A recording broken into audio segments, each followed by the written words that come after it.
Hello, everyone. Welcome to the Queers of Time podcast. I'm Matt. I'm James. I'm Kenny. And I'm Kat. And this is a podcast to talk about all the gay stuff in the Wheel of Time. Because we're gay and we like the Wheel of Time.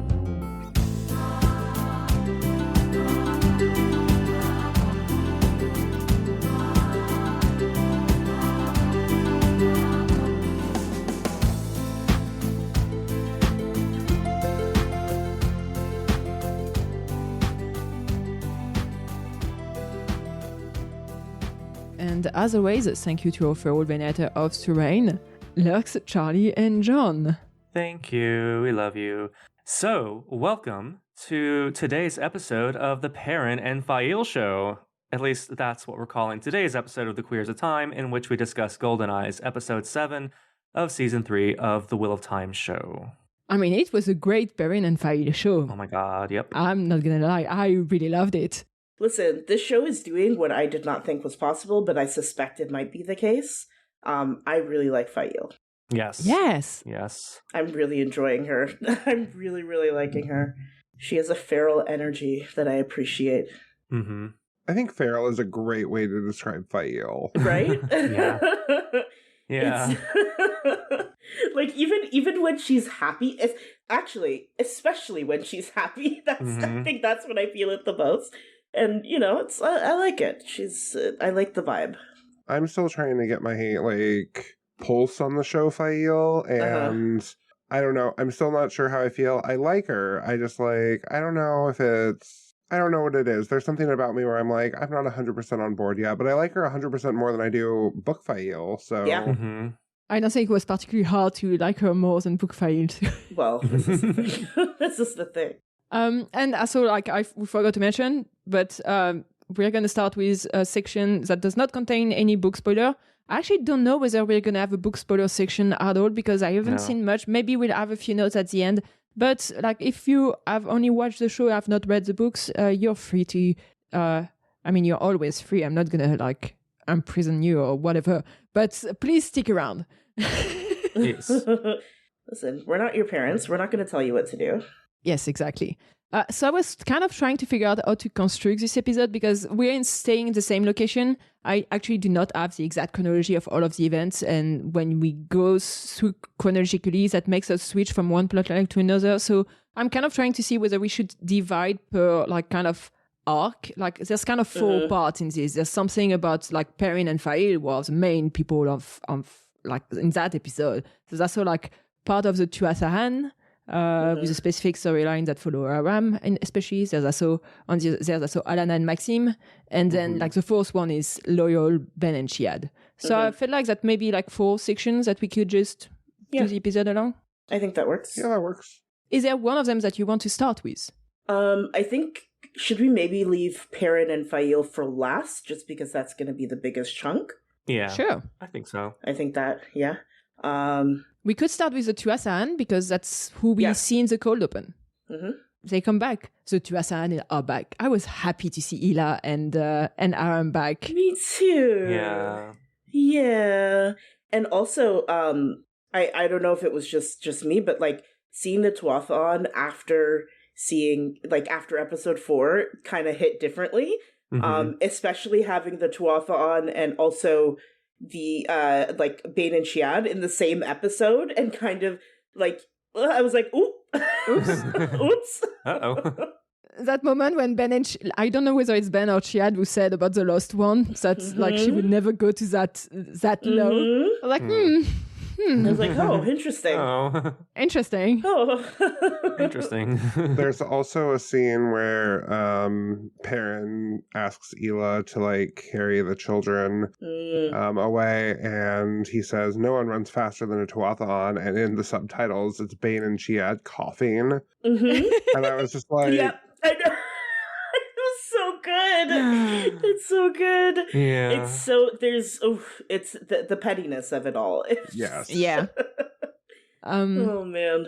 Yeah, I really love we didn't see them that much, but I love what they got in this episode. I wrote Egwene's daughter in my note, but that was Egwene's mother. Egwene doesn't have any daughter.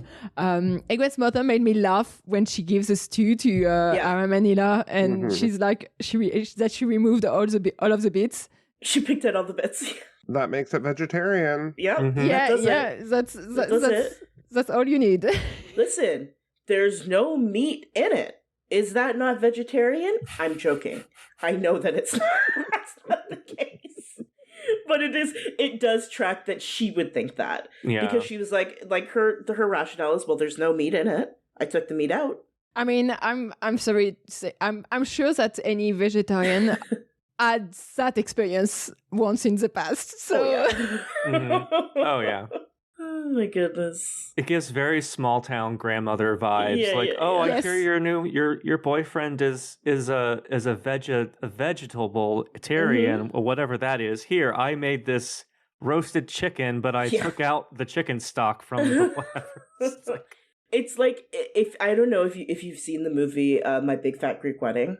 There's a moment in it where the guy that she's marrying is like they're at a reception for or an engagement party, something like that, and she's trying to explain to her mom and to her aunts that he's vegetarian, and they're like, what do you mean he doesn't eat meat? And she's like, doesn't eat meat, and she's like, it's okay, I made lamb. And it's just like, okay. All right. Oops. Love it. That was very much the energy. Yeah. After that, I think we see Perrin talking to Ila and asking the Tuathan to take their children to safety.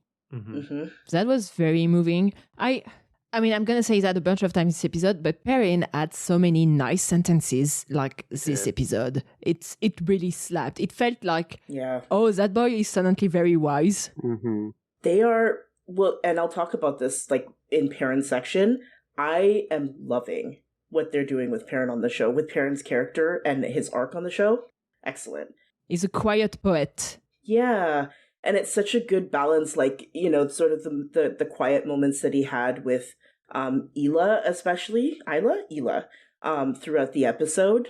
It's really very sweet. I think it's a very good sort of plot point that has been adapted well on the show, and really, really hits home with what they're trying to do with Perrin's sort of internal struggle and whatnot.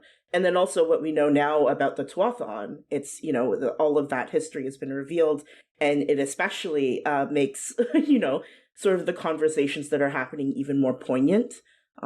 It's really well done. And not just conversation, because when the Tuathan takes the children to run away, Aram ends up using a blade to defend himself and the baby that he was holding against a Trolloc attack. And that scene, the blade is on the same side that redhead boy in episode 4, when he killed a man in Iridian. It's not in Iridian, but in the Iridian episode. Yeah. There's a lot of parallel between that scene and the scene we saw back then, and it's very moving. You can't blame him for defending his life there, especially since he's basically saving a baby. What else do you want to say?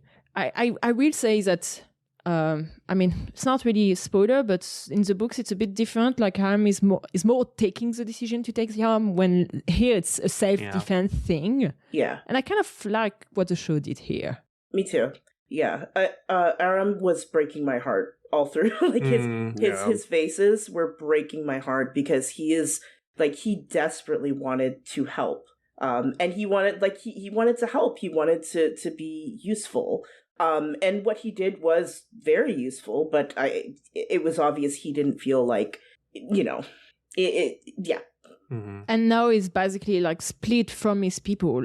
I think he wanted to help, but he didn't want it to be at the cost of his relationship with his grandmother. Yeah. Especially since, at the beginning of the episode, we learned that his grandfather just died against Trollocs.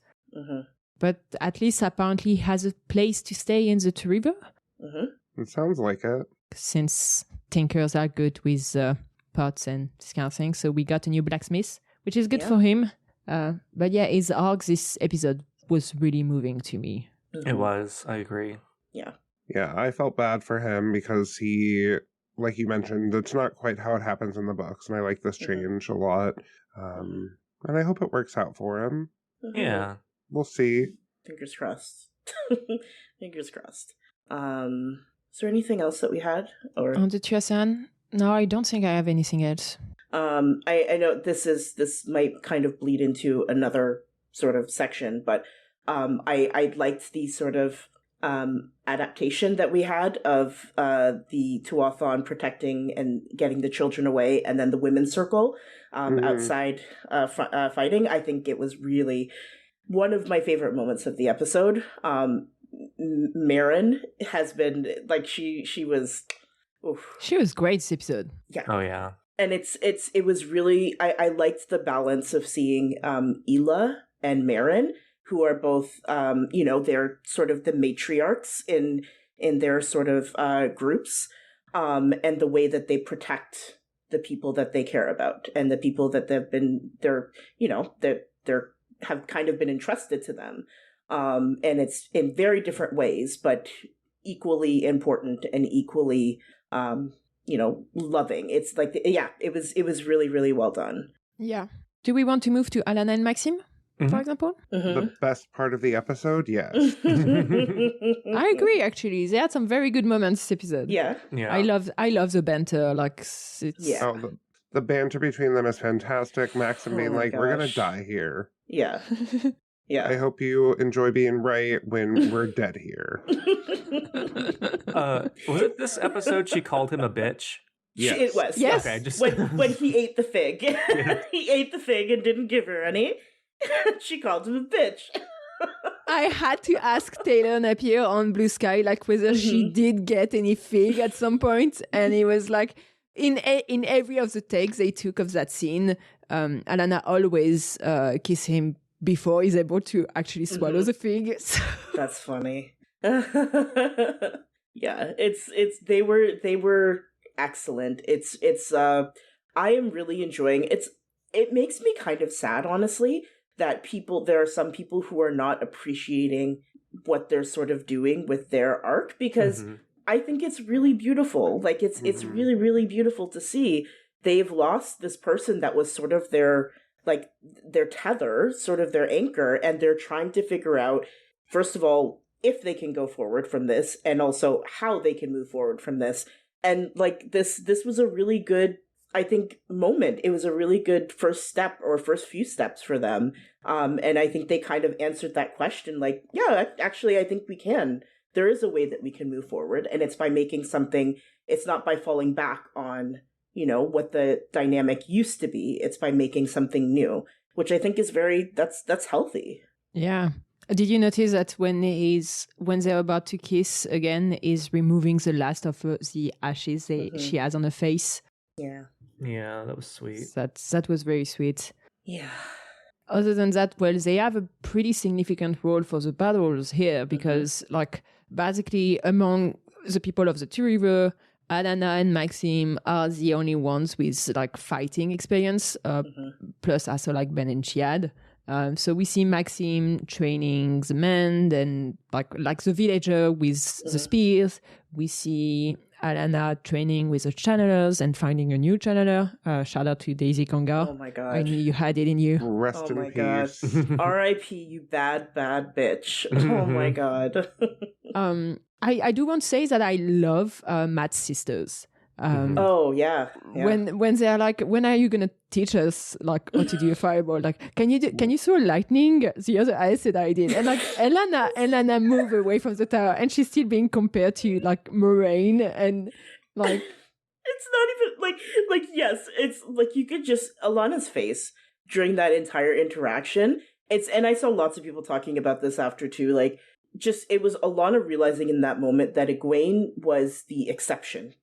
She is the exception. Nynaeve is more like that's the kind of energy that you get in the Two Rivers. It's just this very like almost belligerent, like, no, I want to do what I want to do, and you're going to show me how to do it. So it's very stubborn, and yeah, I love them. It was excellent. Like it's a different moment, but also like when the sisters are making fun of Matt for the horn. Yeah. Mm-hmm. That was hilarious. Bladder blower, I think they Bladder called him. blower, Yes. yeah. Or sheep tutor, I don't remember. It's Sheep tutor. Yeah. I think it was bladder blower and sheep tutor, which is both excellent. Both very that was peak sibling energy. Yeah. Yeah. Mhm. As I'm saying the sister, but I know it's Bud and Adrian, and I'm pretty sure in most of the shot I can tell them apart, but I don't know whether. I think they have to be like actual sisters because there was that scene. Yeah, they're twin. Are they? They're twins? Okay. Okay. Yeah. Because I can't. Is it a twin thing, Kimmy? Is it a twin thing? I mean, so the thing is that, in case some people here do not know, I do have a twin, and we were pretty similar when we were a kid. I do think there's a few differences between them in terms of like shape of visage. One is a bit more round compared to the other. So I feel like if I was being like quizzed about who's who in which scene, I should be able to tell them in like 90% of them. But it's also because like when you're used to seeing people that are very similar, maybe you get a bit more practice at telling them apart. I don't know. That makes sense. Yeah. That makes sense. Back to Alana and Maxime. So we see a mini battle at first when the Trolloc first join, and like there's a bit of fighting at first, like some bow being fired and this kind of thing, and then like Alana do the ice storm thing, which was great channeling. I disagree with either Bode or Eldraine that it was cooler than lightning. They said it was cooler than lightning, and I was like, no, I think the lightning still wins. The lightning was very good. The lightning was extremely good. Yeah. But ice knives is cool. Yes. Yeah. It was very cool. And then Alana gets shot. Listen, this woman is going through it. How many times has she been shot with a bow and arrow now this season? Like 500? Mhm. Yeah, it's gotta be. I saw someone joke saying that this is her penance for stopping all those arrows in season 1. And she like kind of like redirected them, and it's the arrows coming back for her. They've been planning this. That wasn't even a tiny arrow. Like that boat was as tall as her, I think. Oh yeah, it was Yes. it was huge. Jesus Christ. Which is what brings my next question. Where were the monsters there, and like why did no one show up once Daisy was killed? What was going on there? Yeah, I was a little confused by that. I was also a little confused by like where they got like a trebuchet, not a trebuchet, but like a catapult type of thing to shoot that giant arrow, because that's not something you shoot from a bow. No. Right. Even a Trolloc bow. Yeah, like that that's- requires machinery. Yeah. Questions. Yeah, and we did not see that machinery, so I guess, there's a few elements during that episode where people, like especially Perrin, realizes that it's not normal Trollocs because they are better equipped and there's some intelligence to what they are doing. So I'm guessing it's similar like that, but they also didn't want to spend the time like building a trebuchet or whatever. Or whatever big crossbow are called. But rip Daisy, good that you were able to to save them, I guess. Yeah. Like that massive fucking shield. It was huge. Huge. Yeah. And then so the battle starts again. Maxime has a very long speech. Well, not long speech, but very nice speech about how soldiers don't win battles. It's about being too stubborn to know when to die, or this kind of thing. And the Two Rivers folks are like, yes, I know how to be stubborn. Yeah. Yes. Perfect. I love that they keep hitting on that sort of quality of the Two Rivers, that it's, they are very stubborn and they will not give up. And it is in fact a character trait and not just like, it's not just the Two Rivers, like, the kids, it's all of them. It's all of them that have that energy, and I like it a lot. Yeah. And I think the main other important thing is that Valda found Alana and then immediately got roasted. Yeah. Yeah. Yeah. And I cheered. Burn, baby. Got his ass cooked. And Alana was just in the background laughing her ass off, it. like with an arrow stuck through her. She was just like, LOL, die, bitch. Yeah, I mean, especially since the twins couldn't, like, Bode and Adrian were not able to channel to heal her, and she was about to die. And then that bitch showed up, and now the twin can channel, so now she's saved again. And it's like, thank you, White Cloak, for saving an Aes Sedai. It's that meme where it's like, call an ambulance, but not for me. That's very much what happened. I don't think the ambulance is going to be able to do much for Valdar. No. What did I say? I said Valda's screaming was sang in my ears or something like that. Excellent. I loved it. Delicious. A fitting end. Delectable. I actually think he got off too easy, but I'll take it. Probably, yeah. The actor was great in Valda. Valda was a very interesting villain. But after seeing him like burn so many women, I am happy he got exactly the same treatment he gave them. Yeah. So Yeah, I agree. We'll miss the actor, we'll not miss the character. No. Yes, thank you for your time, Abdul Salis. Yes, exactly. I hope to never see you again in the show. Yeah, that's right. Yeah, it's like when Joffrey died in Game of Thrones. Like, fuck that kid, but also great job, actor, Mr. Actor Guy. No. Mr. Actor Guy. Yeah, exactly. Do we have anything else about Alana and Maxim? No, but now we're going to talk about Loyal. Oh, Loyal. No. The Loyal of it all. Oh, no. I just want to say that I freaking loved, like, Loyal trying out Maiden's Kiss. Yeah. I thought he was being, like, super earnest about it, and then he was being tricksy about it, and I was like, Loyal, no. Yeah. But it was smart. Yeah. It was smart, yeah. And then they turned it around on him, and I was like, yeah, this feels correct. Bane being like, no, I have to. And Loyal just being sad about that because he was just trying to get them to safety. Yeah. Yeah. Oh boy. But it's interesting rewatching this episode while knowing that Loyal is gonna die, because it really feels like from the start Loyal understands that it's a real possibility. It's probably gonna be what's gonna happen. It's the reason why he didn't take his book. It's the reason why he's doing the Maiden's Kiss. I really liked his discussion with Perrin. Once again, Perrin, so many good, like, it was like very poetic. Like, 3 more fighters won't make a difference tonight, but 1 book might if we fail. And if we fall, actually. Yeah. They're doing a really good job at externalizing Perrin's internal monologues and internal thoughts. And that scene with Loyal was very touching. Yeah. When they said that line, I was like, well, to be fair, these 3 fighters will make a difference, though. Yes. But also, they're still going to be attacking Dark Friends and Trollocs and, like, doing their part just somewhere else. So. Yeah, it's very true. Yeah.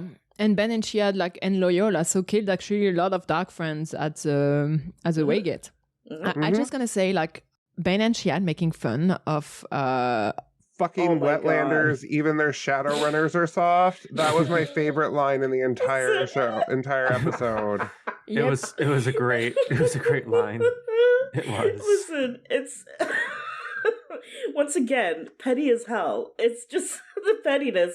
They're facing the very real possibility of dying that night, and they're like, listen, if we're gonna be dying, we're gonna call out the Wetlanders for their fucking bullshit.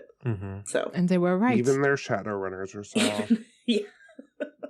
Yeah. I think that's the first F-bomb we've gotten in the show. I think so. Yeah. I agree. I think it and is. It wasn't said. Yeah. No, yeah, exactly.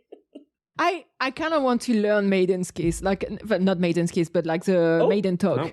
Maiden answer. I mean, I wouldn't say no either, but Timmy wants to learn Maiden's Kiss. Y'all heard it here first. You heard it no, here but first. like the Maiden hand talk, like, just teach me how to say fuck.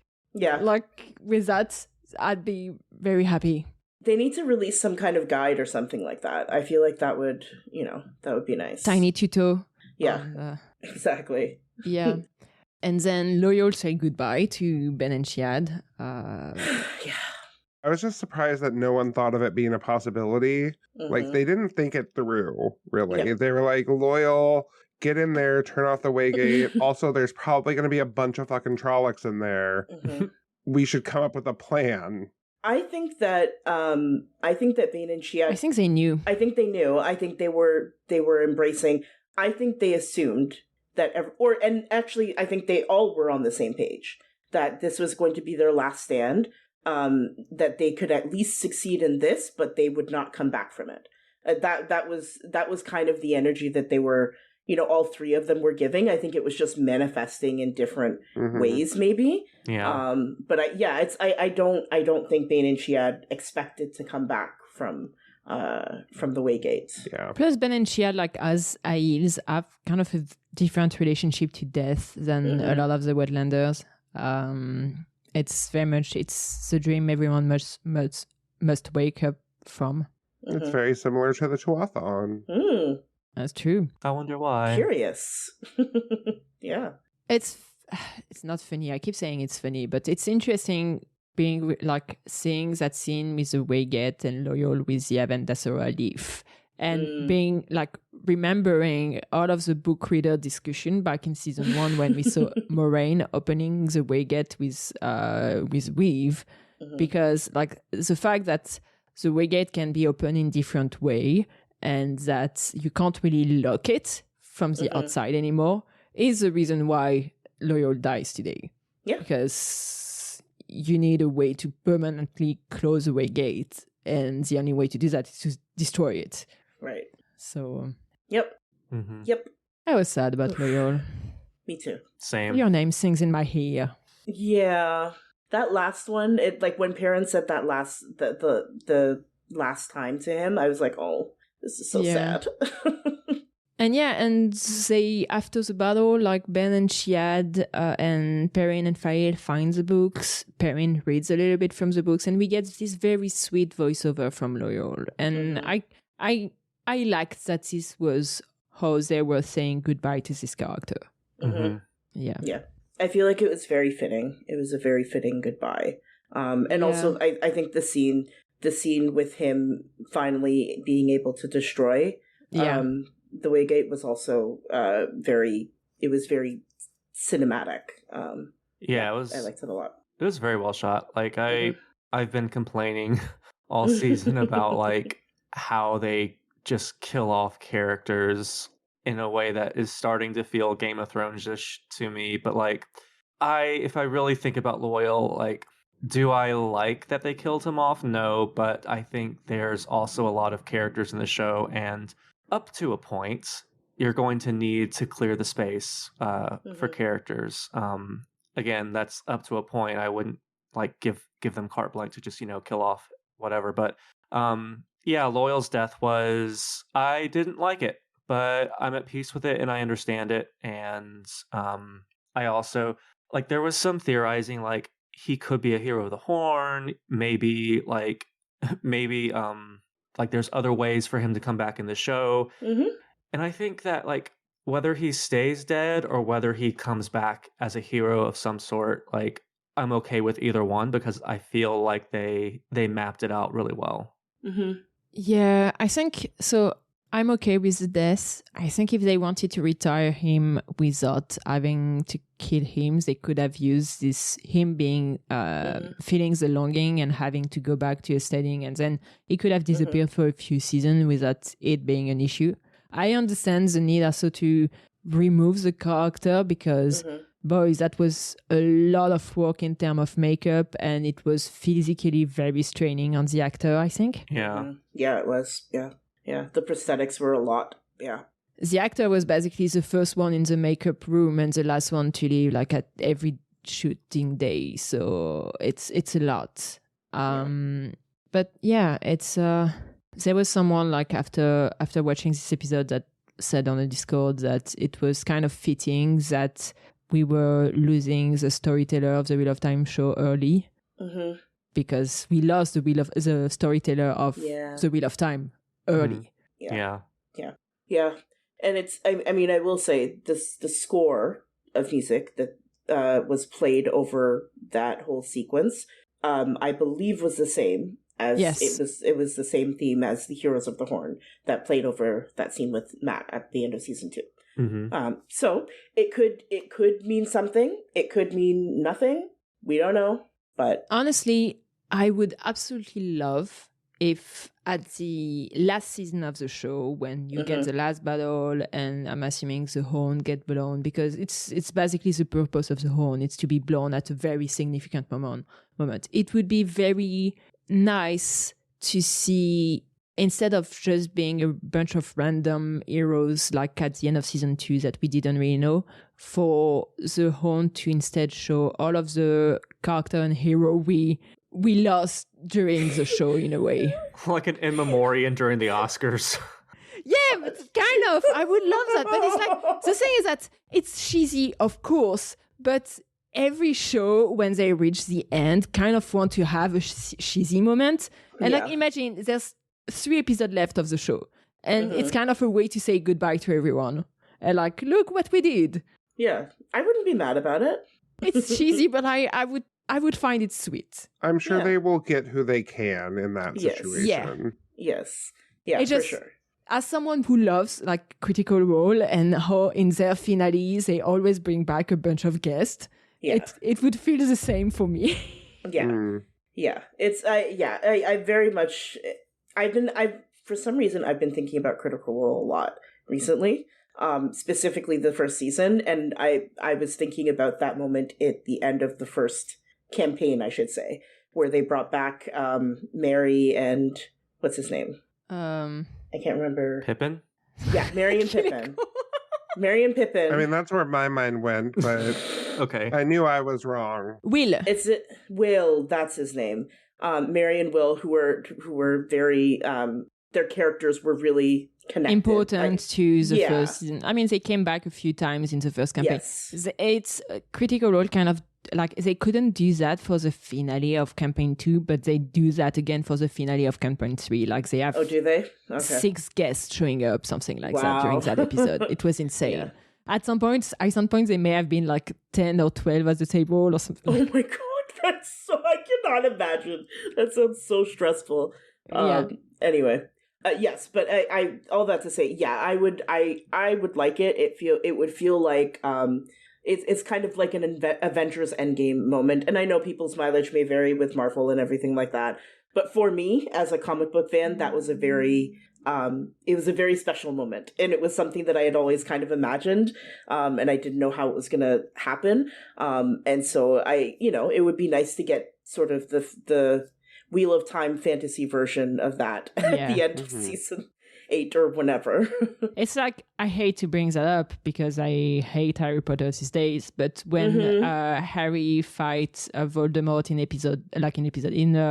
book 4. In episode 7 of Harry Potter, yeah. Yes. In book 4, and there's like the wand being connected, and you get the ghost of his parents and this kind of thing showing up to help. Yeah.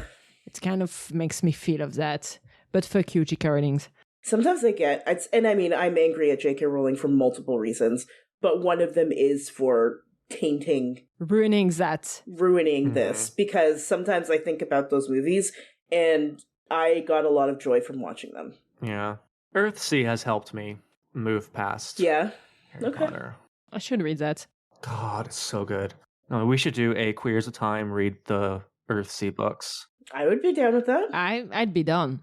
Yeah, I have to be down. Earthsea is like this big, so we can all... Yeah, like I just read all 6 books, and it was a pretty fast read, and they're so healing. They're beautiful. Anyways. Yeah. I will shut up.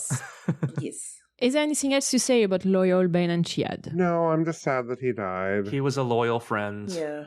Travis, my partner, had a very strong reaction to Loyal dying, because Loyal is his favorite character. Oh no. And I won't reveal like book spoiler stuff right now, but he was very shocked. Yeah. I imagine. I know. The YouTube channel Everyday Negroes also were very, very sad about Loyal dying. I think Loyal was an important character to them too. So I mean, they were the one who called him Brother Book. Brother Book, yeah. Yeah. But I'll have more in the book spoiler section. So Yeah. not much, just a little bit. Mm-hmm. Should we move then to Perrin and Faile? Yeah. The meat of the episode. They speed ran like 50 books worth of misunderstandings, and Perrin going, I must protect you, and Faile going, I'm not going to be protected, and Perrin saying, but I must protect you, and Faile going, no. They speed ran that whole bullshit arc, and oh my god, like probably my favorite decision of the show's changing to the books. And you know what? Yeah. You know what helped speed it up? Yeah. I know. Perrin losing his wife. Yes, exactly. This is the thing. That was one of the things that I thought. I was like, you know what? It is paying off. It is. I still don't like it. I hate it. I still don't like it, but it is paying off right now. It's still fridging, but it's fridging with a better purpose. Correct. Yeah. It's sparkling fridging. Sparkling. Sparkling fridging. It came from the Sparkling Valley version. Wow. The Sparkling Valley the Sparkling region, yes. Valley region. of France. Came from the Sparkling Valley region of Phrygian, yeah. France. Fridging rivers. Oh my god. I don't know. Fridging rivers. I'm just there trying to think about like Phrygi's brand to make jokes about that, like whether it's Whirlpool. Yeah. Frigidaire. Frigidaire. It's hilarious. Like when Faile was like, "Are you sending me away because you're scared that Axe will end up in me, same as your wife?" I was like, "Girl, I did not know your game." And I was like, my reaction to that, because I have that in my notes as well, I was just like, holy shit, you guys have known each other for like a week. Can you like calm down with the wife stuff a little bit? That's what I'm saying. She has a feral energy. Like she does not give a fuck. Yeah. She is going to speak her mind. She is going so fucking hard into the dead wife thing. Like, your wife died in a battle. Get over it. And I'm like, that's not the point. The point is your wife was killed by you. Like, the point is you killed your wife. It's not really that, Sue, that she's... like, it's not about the wife dying in a battle. It's that she is always thinking about, like... Perrin is always feeling guilty about the people losing their life during a fight. And she's there to tell him, but they choose to fight. It's their right to fight. And if you feel guilty about their death, and you're kind of removing them, their honor of fighting in a way. Yeah, like their agency and... Yeah, like it's their decision. Don't make it your fault. They decided to defend their place. Yeah. No, I get it. I'm just like... It's the wife stuff specifically, where I'm like, you've known him for a week. I'm sure it's a bit more than that, because like the village is really well protected, and I doubt it was done in a week. Okay. Yeah, I was thinking like maybe a month-ish. Yeah. I mean, still. Even if it's a month. The point stands. The point stands. Yes. Please do not bring up my deep-seated trauma within a month of knowing me. God. Yeah. Faile's like, so your wife died. Don't be a pussy about it. Come on. Get over it. It's been a year and a half. Please move on. Gotta move on.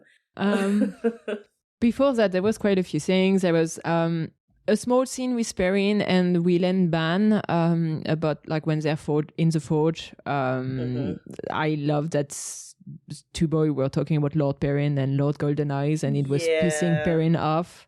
That was nice. Yeah. So that was cute. There was also like the wolf banner that made an appearance with Faile saying it's because she told everyone that Turlocks were afraid of wolves. Did you see them making Molotov cocktails and then throwing them later? Yeah. I was like, why did Molotov cocktails? How did they make their way into the two rivers? Good question. Faile, probably. Faile told them about it. Yeah. She totally would. Faile was like, where I come from, we throw these at Trollocs. And the people of the two rivers, their eyes just sparkled. They were like, oh, yes, this is what we do too. Fire. Faile's like, where I come from, when you accidentally murder your wife, you get the fuck over that and keep on going. Also Molotov cocktails.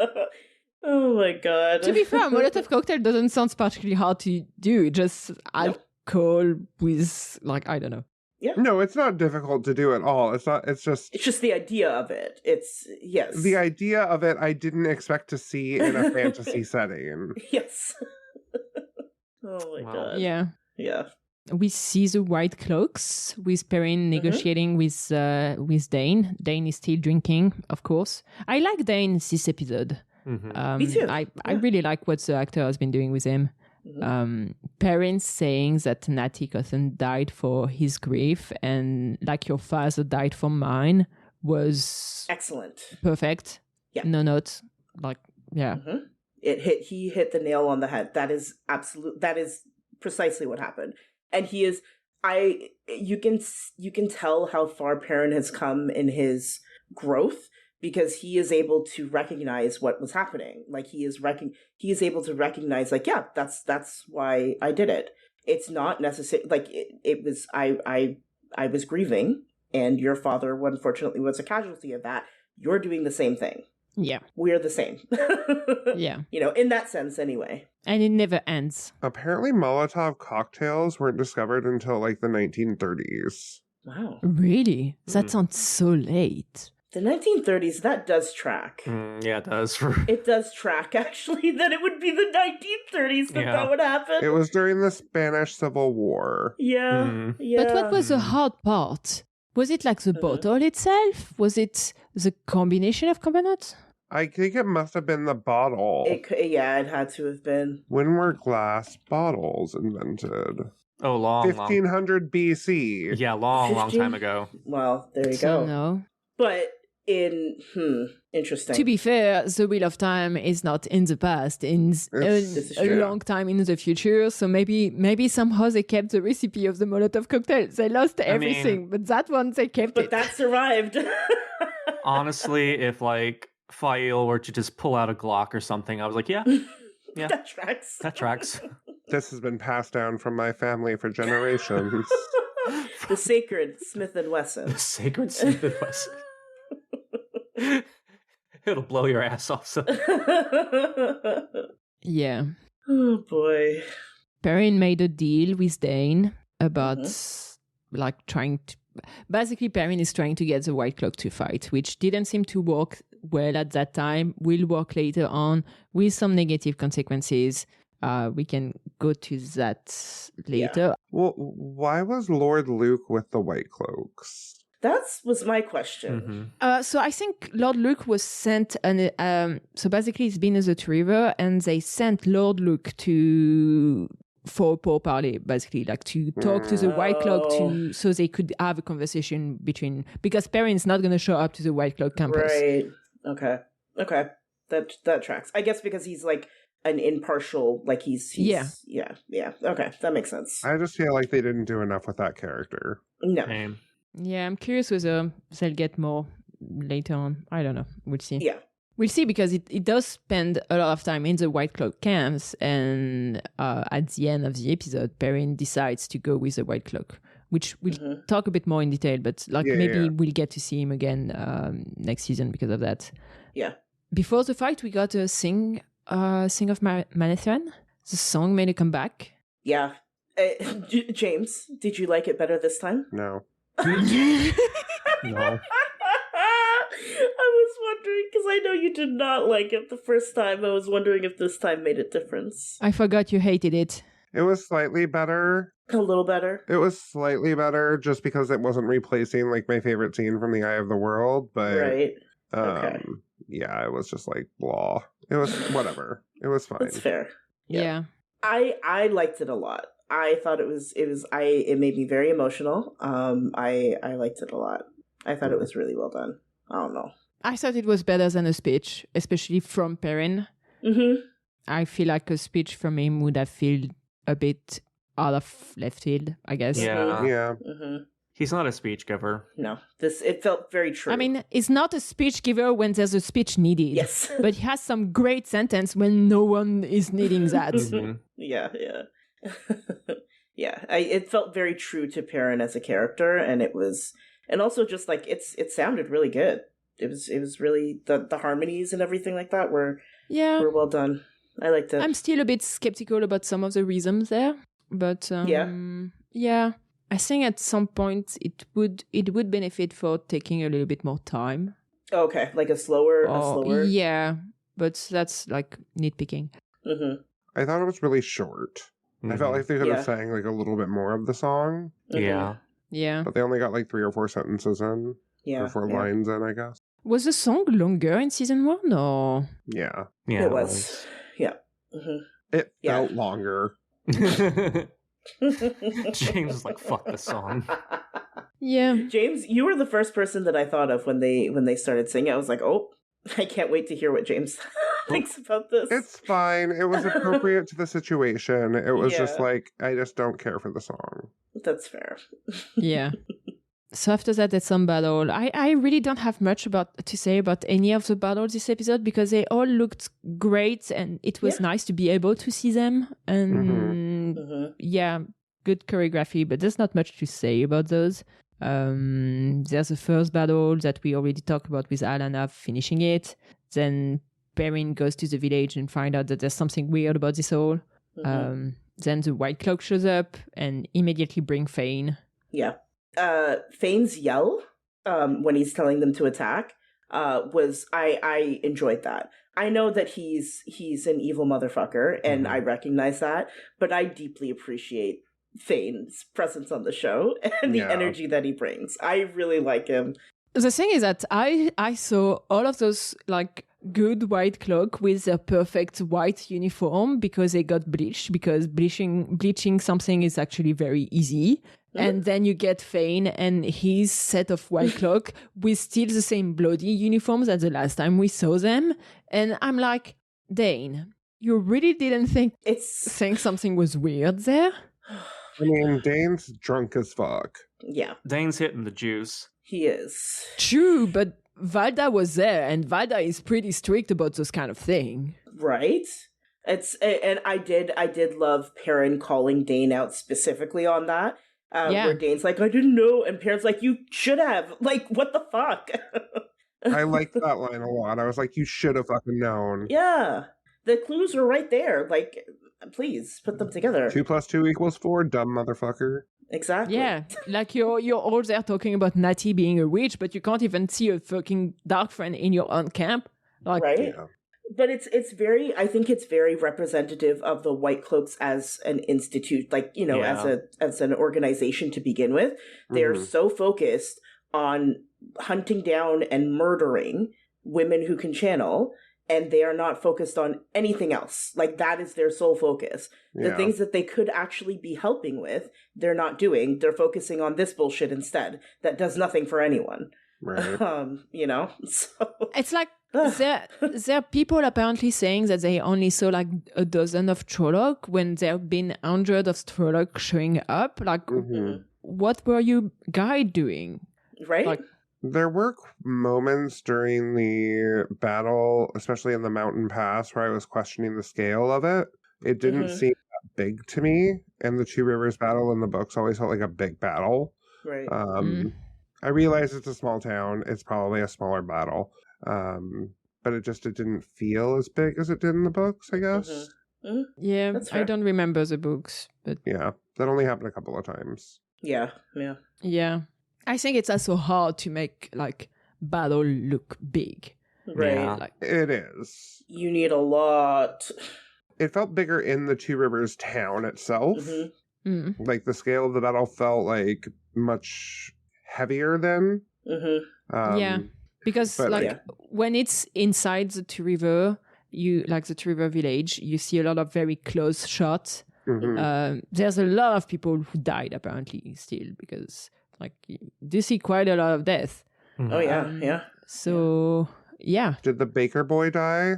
I want Maxim to get some cock. I don't think so. I don't know. I think I was still seeing him at the end, but maybe I don't remember how he looks like. Yeah. Okay.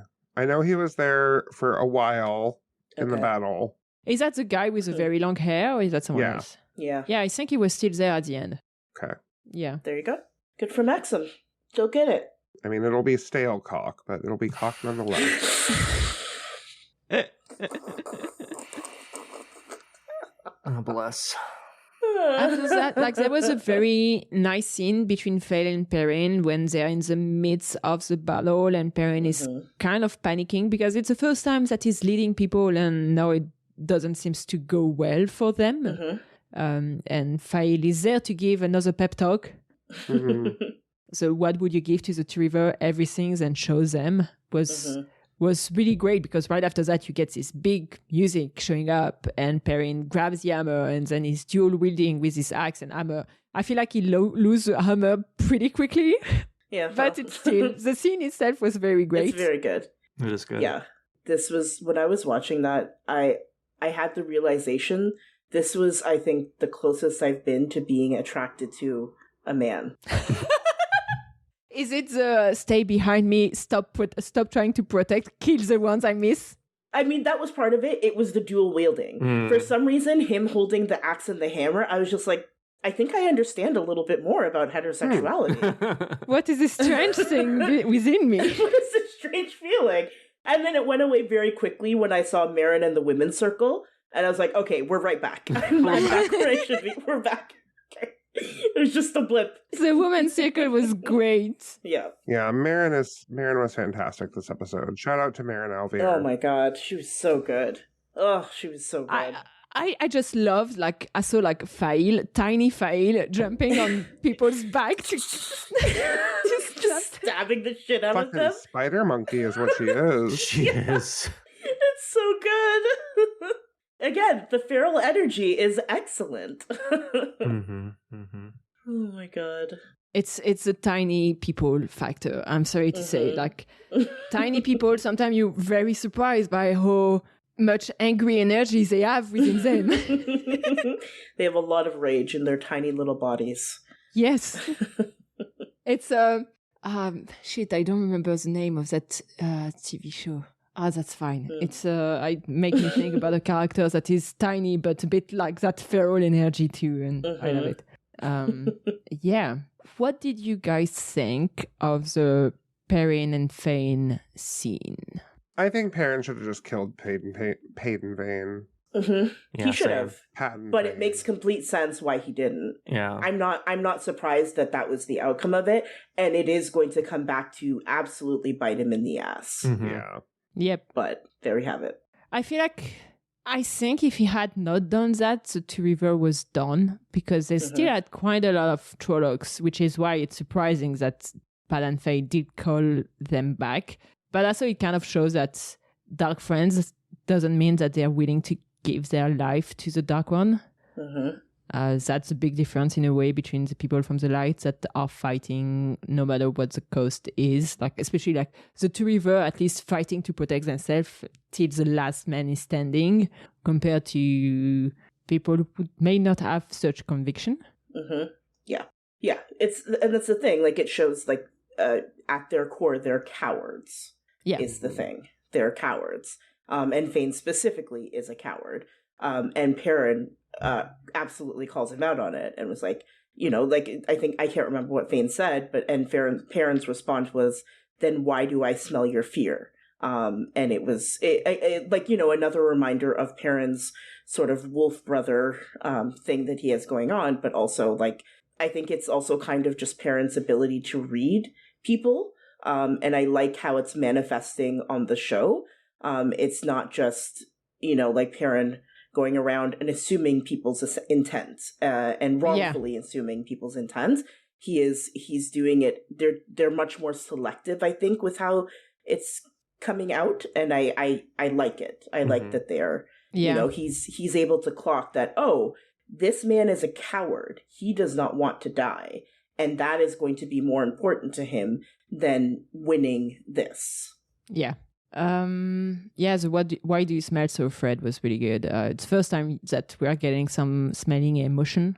But it's not the single wolf brother thing that we got this episode, because there was also like Faile coming up behind Perrin when he was in his forge, and him hearing her, which I thought was sweet.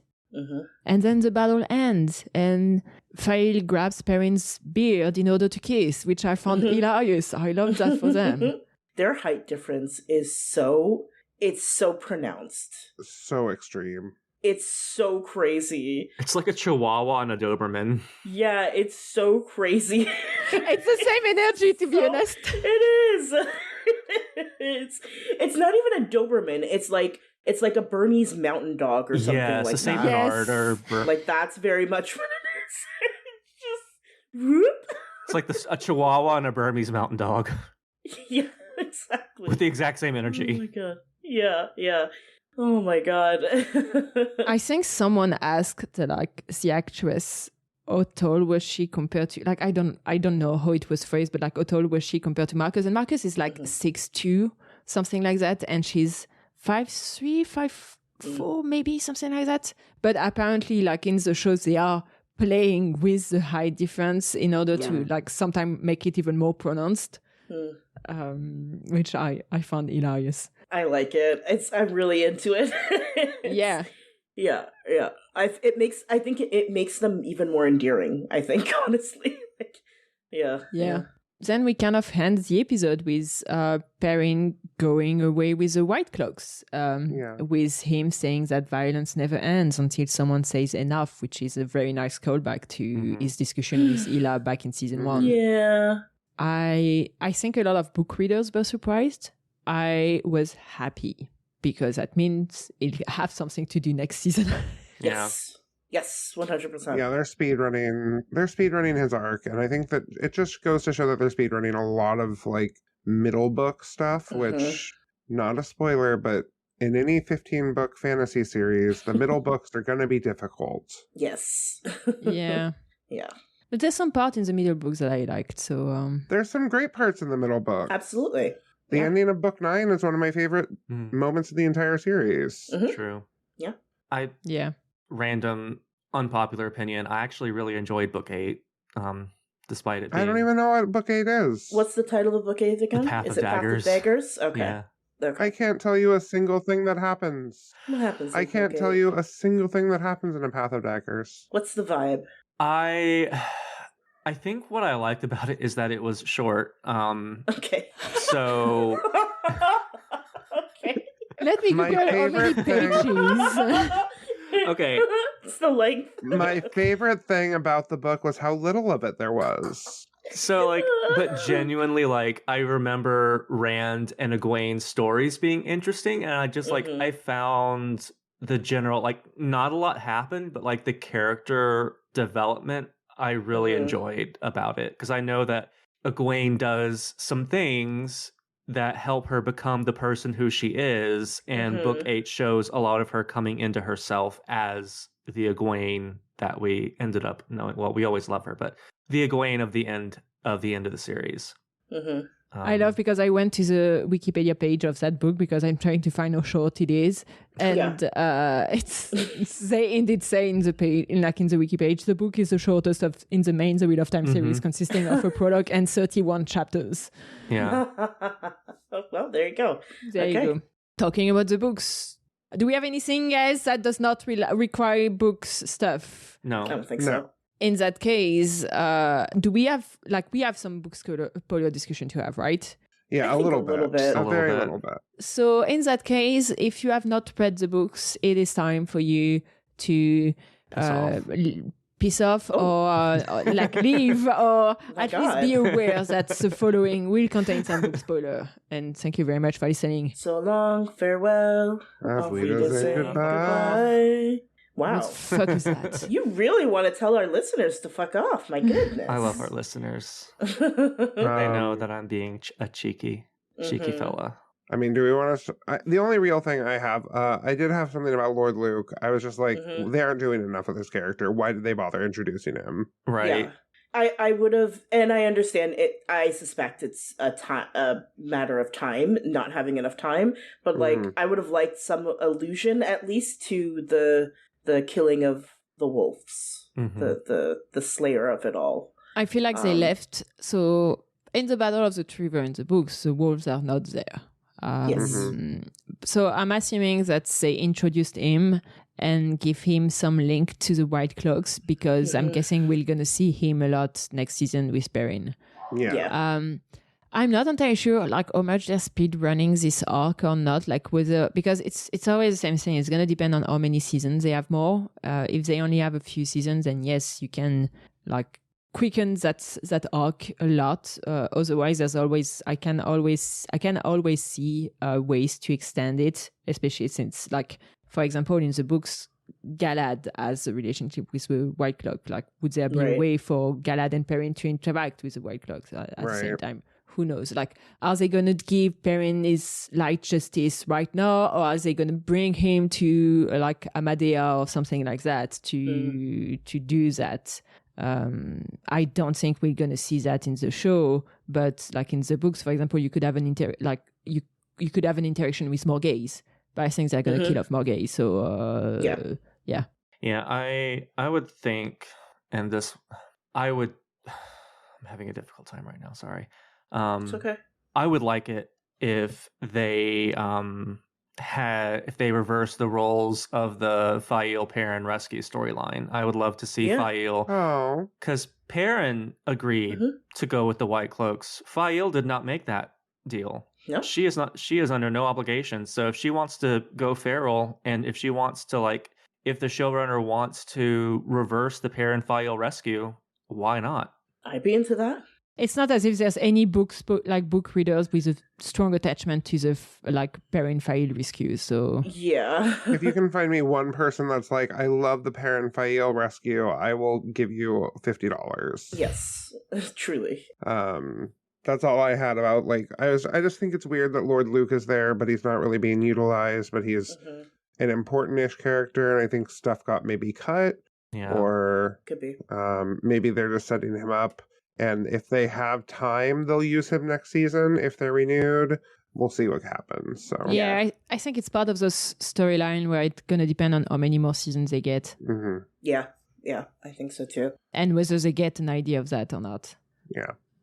I think there's a similar point to be made regarding Aram, because Aram in the books, his story continues, and he follows Perrin for a while as an army. Like as part of the Perrin's army. If they don't have if they don't want to bring back that actor, or if they don't have time for him, no, he can stay in the Two River and that's it. Yeah. It sets it up to be ambiguous, which is smart. Yes. Yeah, I think so too. And then Loyal's dead. Yeah. Loyal's dead. Yeah, you know. I can see so I've seen several theories out there, like he could be a hero of the Horn, or perhaps he's falling through the void, and maybe if they do the Rand skimming through the whatever void thing, Loyal could yeet back out. Honestly, I think whether he's dead and stays dead, whether he's a hero or whether he just falls through the void until he yeets out later in the series, I think all of them have some sort of basis in, like, I could see this happening. And I love Loyal, but I really have no preference as to which I would like to see. I mean, I would be fine with any of those options. I think he's dead. I think he's dead. Kat described me earlier in the week as pragmatic, and I think I'm pragmatic to a fault. I don't see the point in Loyal being in the show. Going forward, he doesn't do anything in the books. Yeah, that's necessarily interesting plot-wise. He is just there. Even in the books, for example, like I think the only thing that I remember from him was the opening the book of I don't even remember what that book is for the Ogier. The Book of Translation. The Book of Translation. That's something that is so underused in the books that it doesn't need to be part of the show at all, anyway. No. So, I think he's dead. I don't think he's coming back. If he comes back for like a Hero of the Horn thing at the very end of the show, that would be cool. Yeah. But I definitely, plot-wise, in the books, he doesn't do anything except for get married. Yes. Yeah, and I understand, because this is the thing. He is, and that doesn't change the fact that he is a very loved character. He is a fan favorite for a reason. He is very, I think, calming. He is very grounding. That is a purpose he serves in the overall story and to the characters that he is interacting with. But plot-wise, he doesn't serve as much of a purpose. Yeah. And so I understand why they made this decision, and this would be my preference, like that we get to say goodbye to him in a way that is both meaningful, like it was a good scene, and also is meaningful to what is happening plot wise in the show right at that moment. I don't want, and last season we had the sort of like, is he dead? Is he alive? What's going on? I don't want to do that again. Yeah, same. I don't think we need to. We don't need to do I just remember this is a different show. In The Walking Dead, there was a whole plot line where like one character was assumed dead like for multiple episodes, came back for a bit, and then was killed off later. And I just remember being infuriated by it. It was so annoying. It was so stupid. It's frustrating. And I don't want that to be the case this time. I think I'm with James on this. I think he is dead. I'm okay with that, and I would love to see him come back as a hero of the Horn. I think that's actually, like, there's a decent possibility that could happen. Yeah. Do you know, Kat, how I called Loyal when he was dead, when I was saying it didn't have any plot forward? I call him Dottie takes his down. Okay. And I mean, am I wrong? God. Am I wrong? He's a fancy note taker. No, you're not wrong. Oh, no. Oh, Dodie. Okay. Sorry, this was a critical role joke. Yes, this was a critical role joke. Yeah, you're not wrong. But, yeah, was there anything else? Any other book stuff? I can't think of any other book stuff. No. No, I feel like I should have had Travis in here for a second to, like, yeah, yell at all of us for why we're wrong. That's okay. I'm good. But yeah. Oh, boy. Poor Travis. Yeah. If we don't have anything else to say, thank you very much for listening to this episode of The Queers of Time. As always, you can find us on Tumblr, Blue Sky, TikTok, Instagram, whatever. We also have a Discord. Feel free to join the Discord. There's always nice conversation on there. And if you want to support us, we have a Patreon where you can get episode in advance and unedited recording of those episodes. And that's about it. Thank you very much, and bye. Bye. Thank you all for listening. This was Queers of Time, a Wheel of Time podcast. The music is Dance of the Witches by Julius H.